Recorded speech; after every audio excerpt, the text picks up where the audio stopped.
Morning, and as promised, the third and last lesson will tackle the penal provisions. That would be the criminal acts and the punishment under RA 10.1 or 121 or the NDRRMC Act. Now, without any delay, we now go with the first and second prohibited acts, dereliction of duties. And these duties, the dereliction of duties, must lead to destruction, loss of lives, critical damage of facilities, and misuse of funds. Actually, public and private individuals can commit to this. Uh, could commit this act, as especially like medical teams or those in the public positions or officials of government. Now, what second offense would be prevention of entry and the distribution of relief goods. This could be like in a disaster or during a calamity. Of course, there will be competition among people affected in the affected areas. However, that should not be a justification for one to prevent the entry or distribution or the withholding of the relief goods in disaster-stricken areas. Now, another prohibited act is the buying for consumption or resale from disaster relief agency of any relief goods. Then, if you notice that in the next, you will notice later that most of the prohibited acts are actually those acts that would create profit out of the act even during a calamity. So during a calamity, it should not be considered as an avenue for taking advantage or getting some benefits out of it, because everyone is suffering, especially in those disaster-stricken areas. Now, another form of or another act is which is prohibited in relation to buying for consumption or resale would be the buying from recipient disaster affected persons, so from the victims themselves. The first would be from the relief agencies, and the second form would be from the affected persons. Now, another form of profiteering or like getting profit out of or during a calamity would be selling of the relief goods for distribution to, which is supposed to be for distribution to disaster victims. So instead of disposing it, instead of distributing it to the victims, you are one is selling it. So there's profit again. Now, the forcible seizure of relief goods intended for a specific person, or it's consigned but without any justification, the relief goods are seized.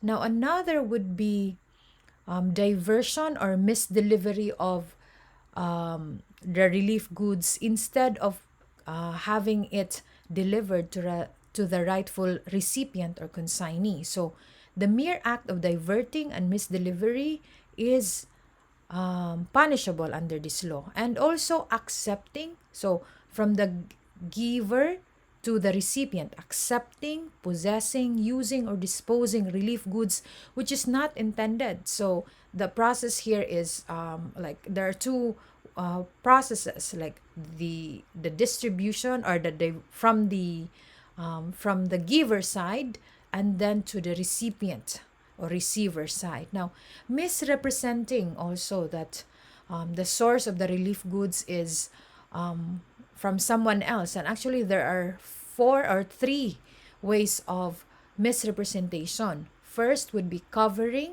replacing, or defacing the labels of the containers to make it appear that the relief goods came from another agency or persons. Example, what if the relief goods are coming from UN agencies? Now, instead of having it, it is named or relabeled under the politician's name. So it's not allowed under the law.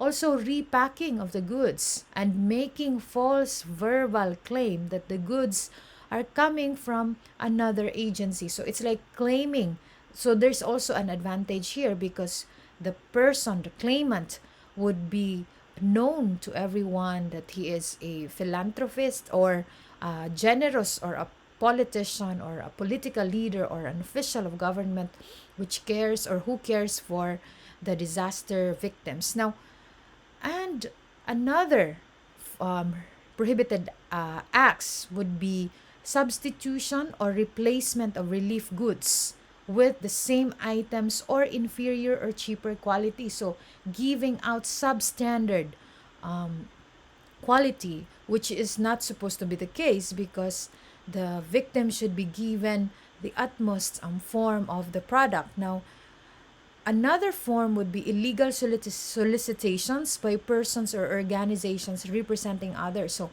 you are claiming that you are from this organization, which is not. So you are actually lying to others. Hence, you are given funds for supposed to be for the disaster victim. So it's like false claim. Now, last would be um, deliberate use of false and inflated data in support of the request for funding. So, inflating it would mean the increase of funding. So, there's again profit, the element of profit or taking advantage. Now, tampering with or stealing hazard monitoring and disaster preparedness equipment and paraphernalia.